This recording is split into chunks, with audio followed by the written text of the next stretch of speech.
Halo teman-teman, jadi di siang hari yang terik ini kami bertiga mau ke Museum W.R. Supratman. Let's go! Nah, di sebelahku ada Rea dan yang gonceng aku namanya Regina. Ada aku sendiri, Sila. Nah, ini dia museumnya. Letaknya ada di Jalan Mangga nomor 21 di kawasan Tambak Sari. Jalannya nggak terlalu besar, agak masuk ke gang, tapi masih bisa dijangkau kok. Di depan rumah ada papan nama yang menjelaskan bahwa tempat ini sekarang dijadikan museum mini. Dan menariknya tempat ini terbuka untuk umum dan HTM-nya hanya 5.000 aja loh. Yuk kita masuk ke dalam. Begitu masuk ke dalam rumah, suasananya langsung terasa beda. Tenang, adem, dan penuh nuansa sejarah. Kayaknya nggak banyak yang berubah deh dari dulu. Ruangannya kecil, pencahayaannya lembut, dan udara di dalam bikin kita serasa balik ke masa lalu. Di dalam ada banyak dokumentasi perjuangan W.R. Supratman loh, mulai dari foto-foto beliau, cerita hidupnya, sampai pajangan replika biola.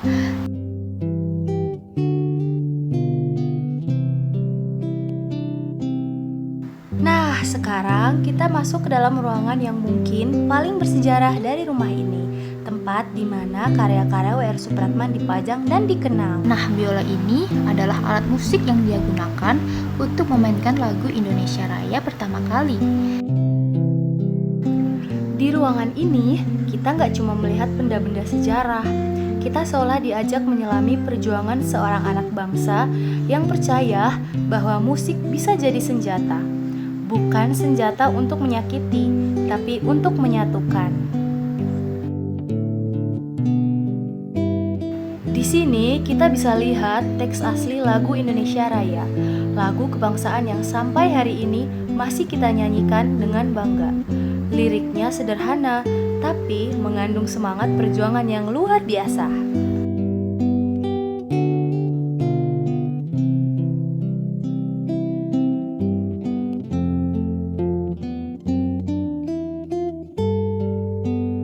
Sekarang kita ada di ruangan yang paling sunyi dan paling menyentuh.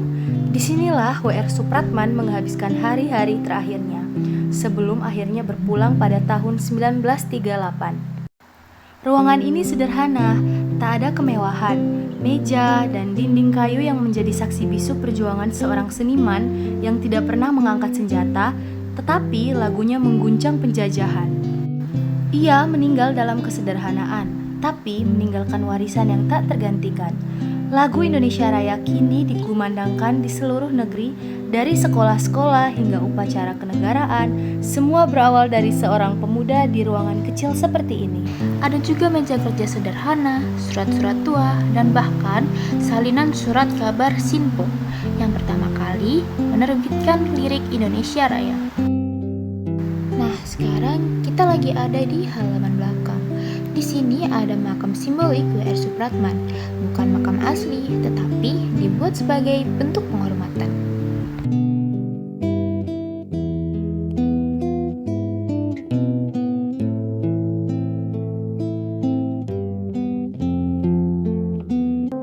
Pak, aku izin bertanya, tapi sebelumnya aku perkenalkan dulu.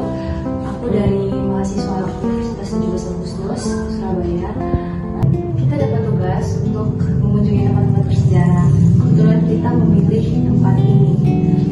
Bapak bisa menjelaskan asal-usul museum ini? Ya, yang mana museum ini adalah rumah wafatnya almarhum Pak W.R. Supratman, kan?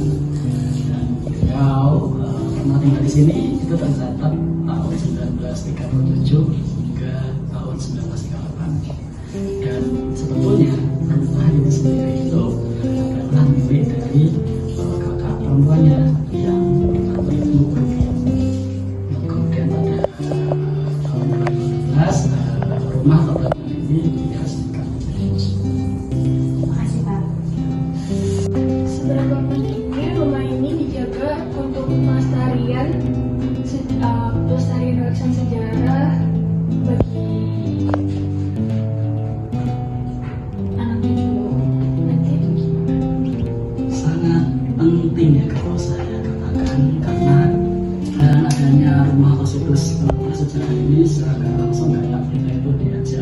untuk mengingat kembali terkait peristiwa yang mungkin dengan temanya WR Supratman kan.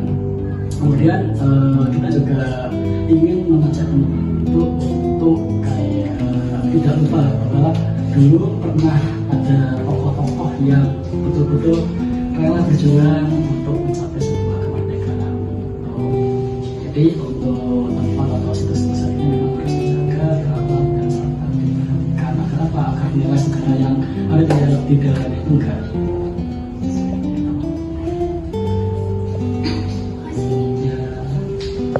Nah, Kak, aku mau tanya lagi nih. Jadi bagaimana peran Bapak WR Supratman ini dalam perjuangan kemerdekaan Indonesia? Nah, jadi ketika kita coba menelusuri perannya sendiri itu sebetulnya amat banyak juga, gitu kan.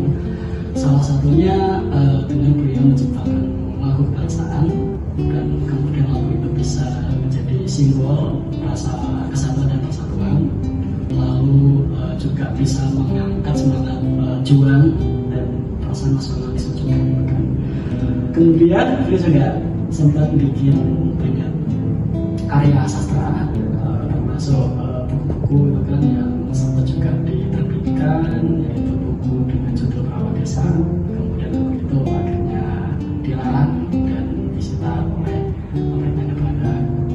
Dan saat itu juga beliau juga sempat jadi seorang wartawan, gitu kan, yang memang tulisan-tulisannya ini juga begitu tajam, yang membuat kolonial dan Belanda itu kayak marah, mungkin kurang suka dan banyak kontribusi lain seperti itu. Baik, terima kasih, Kak.